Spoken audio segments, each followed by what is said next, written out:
Aloha! Welcome to Throwback Thursday in the Bishop Museum's Library and Archives. I'm Hadley Andersen. I am DeSoto Brown, the Bishop Museum historian.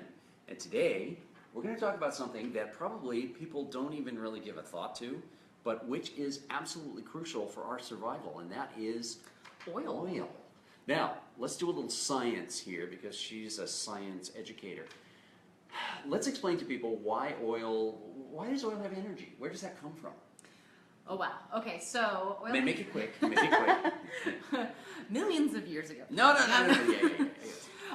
Oil has energy because we burn it. So Right. that's how we get the energy from it. Right, but it comes initially from the sun. The sunlight comes to the earth. Plants use that for photosynthesis. Animals eat that, and the animals eat the plants. They get the energy. Other animals eat the animals. They get the energy. They die, and their remains get crushed way underground, and that energy from the sun is still in that petroleum. Well, that's where it all comes from. Yeah. That's science. So that's why petroleum is important to us, because that's where we get our energy. Now, petroleum has always been there as long as humans have been on Earth, but people didn't care. This black stuff came out of the ground, and who cared? And so let's go back to this photograph, which is from the 1890s. And before the internal combustion engine existed, petroleum, nobody cared about it. Nobody did anything with it. If you had animals for transportation, which this photograph shows, and this, by the way, is a horse-drawn carriage in what's now urban Honolulu, so you can see there wasn't much going on back then in the 1890s. But they're using horse-drawn vehicles. Horses eat plants. They don't need any petroleum, and so nobody cared about petroleum, and it didn't have any value. It's the original horsepower, right? And that is why we use the term horsepower for what engines have. So, when internal combustion engines became something that was happening in the late 1800s, then suddenly people said, this stuff that comes out of the ground, we can turn it into different types of fuel, and we can burn it, and look at all the things we can do. That's when the oil companies really began to become extremely powerful. And this photograph shows the Standard Oil Company facility here in Honolulu in about 1914.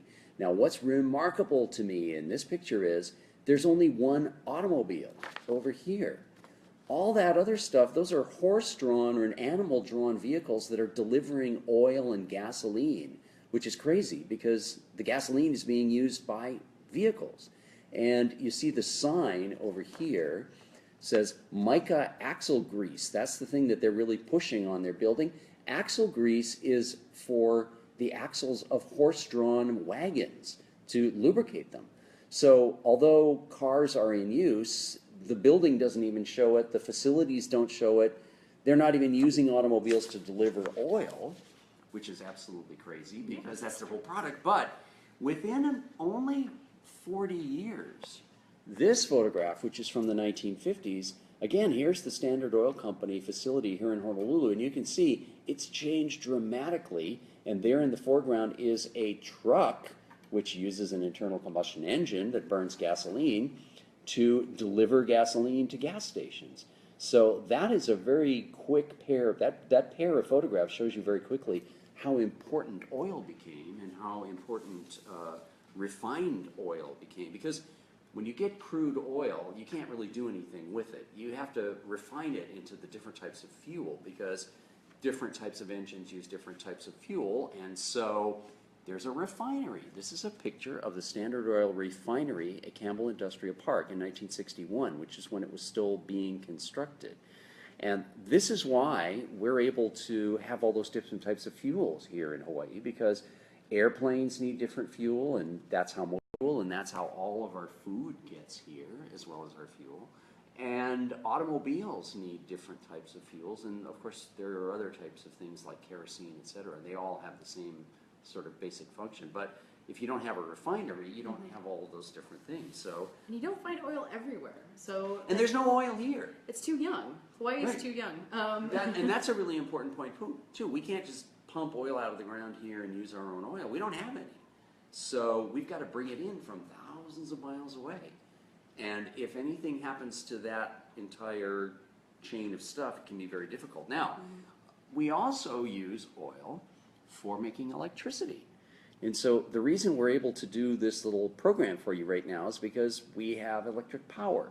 And we get that electric power from burning oil. And here's a photograph of the Hawaiian Electric Company in about just the early 1900s in downtown Honolulu.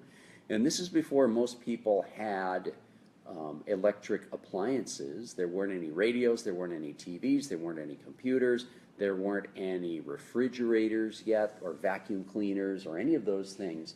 But all of those things were getting started. But in order for those to be invented, people had to have a source of electricity in order to buy them and use them. So all these different electric companies got started, and they advertised for people to buy appliances so that they'd use electricity. So did we only have one electric company, or were there others? No, there are other companies. Each island ended up having its own electric company, which is what we have today. And so the Hawaiian Electric Company is just our electricity provider for the island of Oahu, but the other major islands have their own generating plants for electricity as well.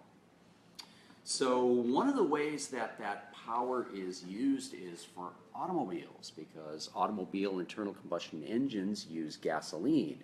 And in order for us to get gasoline for all of our hundreds of thousands of cars on the island of Oahu, we have to have gas stations. And so that was an entire infrastructure that had to be built up during the 20th century of gas stations for people to be able to get gas. In other words, you're not going to use a car if you aren't able to get gasoline for it. So you have to build gas stations in as many places as you possibly can to fulfill that need. And so here is the Armor Oil gas station in 1966. This was located on Kalakaua Avenue between King Street and Young Street. It is not there anymore today. It is a self-storage facility, but we still have lots of gas stations. And because electricity and gasoline and all those things are so common and they're so inexpensive, I mean, we think they're expensive, but in comparison to many places in the world, they're not. We're able to use power just for fun. And so we don't have to just use it to exist and for important things. And so these men are posing with their enlarged trucks, their customized trucks on the top level of Ala Moana Center in the 1980s. And this is when this became a popular thing to do with a pickup truck, to raise it, to put bigger wheels on it, and to just make it into something that was eye-catching. It's kind of like these cars are turned into kind of an art project, because there's not a lot of reason to do this for something that you're just going to drive around on the street. This is something that's done to show off and to be different from other people, or to be like the other people who you admire. So this is a social thing. And it's a subculture that continues today. Absolutely. And modified vehicles have been done in all kinds of different ways. Really big ones, really little ones, really tall ones, really short ones. And that's something people still do. And again, it's all because we've got oil. And it's, as I said, a form of recreation that we're able to do. As well as an expression of who the person is. Absolutely. Sure, No, that's true. interests. That's true. But it's not part of your job. You do it for recreation, you do it for fun and enjoyment. Now, as I said, it's really important that our energy keeps coming, because we're really dependent upon it. And every so often, if there is a disruption in our energy, in our oil supply, it can be catastrophic. And those who are old enough will recall in early 1974 we had the gas crisis, or the energy crisis. And it wasn't that there wasn't enough oil, it was that the supply of oil got reduced because of political reasons. So all of a sudden we found ourselves with not enough gasoline, and all the gas stations were closed. And it was a really panicky, scary situation. Something we had taken absolutely for granted suddenly wasn't there anymore. This photograph in January of 1974 is a gas station in Waialae, Kahala. It's right near the Kahala Mall. And that sign propped against the back of this car says, sorry, we're out of gasoline for the day. That meant, in those days, the gas stations only opened really early in the morning, like at 5 or 6 a.m. You got in line, you got gasoline, and once the quota for that day was used up, they closed down for the rest of the day, and you didn't get gas. We all learned a very different way of life. And we don't want that to happen again, but we are susceptible to it. So, we were talking about... That looks rather explosive. It does look explosive. That's why this is the explosive story of oil in Hawaii, because the whole point of oil is, as you said at the very beginning, it burns. That's how we release the energy that's been stored in it that originally came from the sun, and that's how we then are able to use it for powering our existences. Well, if you were to have started, we accept that oil and gasoline are all around us all the time and that they burn, but they burn dramatically and very catastrophically sometimes. And so this is an oil fire in oil storage tanks right near downtown Honolulu, right next to Honolulu Harbor and right next to Nimitz Highway. And this was in 1980. And as I remember, 1 or 2 firefighters were killed in this fire.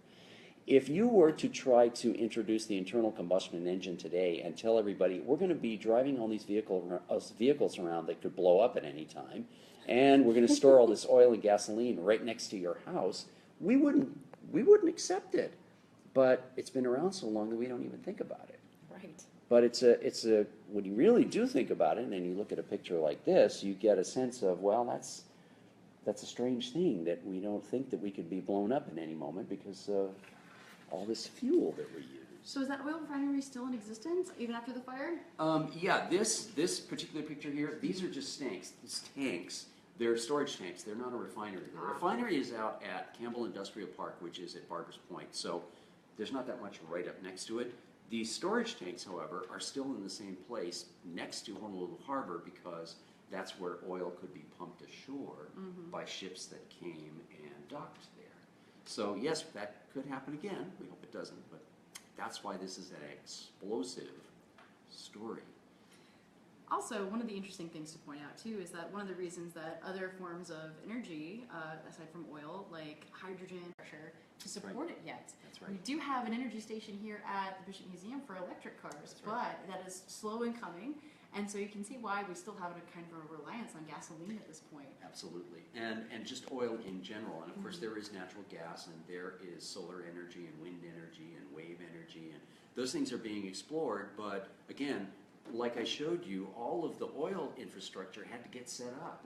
And it got set up decades ago, so we don't think about it anymore. But all of these other types of energy, again, the infrastructure's got to be put in, the charging stations for cars, etc. So when and how that's going to change, it will be a slow process. But I have to say that Hawaii is a really great place for all of these alternative forms of energy. Absolutely. We have a lot of sunshine, we have a lot of wind, we have a lot of waves, if you've ever researched some wave energy. We even have geothermal on the Big Island. So yes.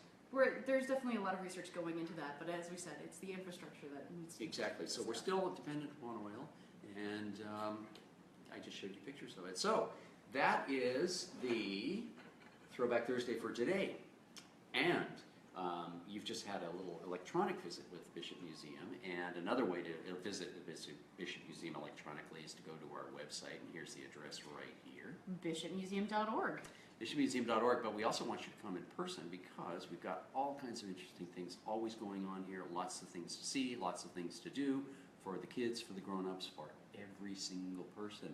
And you can use some kind of transportation form which probably uses oil to get to Bishop Museum. And if you can't come, you're going to use oil-generated electricity to visit us electronically.